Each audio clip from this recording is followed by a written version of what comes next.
priecīgi, ka šis projekts darbojas tieši mūsu aprūpes centrā. Daudzi mūsu klienti nākuši no lauku vides, no savām mājām. Un šīs terapijas laikā daudzi klienti atvērās.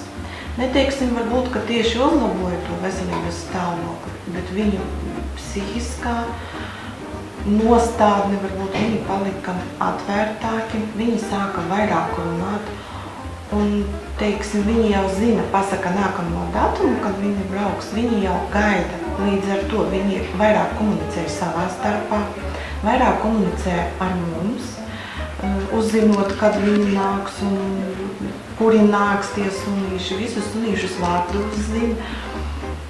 Es domāju, ka tas nāk tikai par labu un ļoti ceru, ka tas projekts nebeigsies tikai ar šā gada 31. decembri. Ceram, ka tas turpināsies, jo tad, kad bija vasara, pavasaris, labāks laiks nāca ārā bija plašākas iespējas, arī kustību ziņā, jo daudzi mūsu klienti ir smagi pēc insultiem, tās ir liekas kustības, ko sunīši veicina viņiem attīstīt.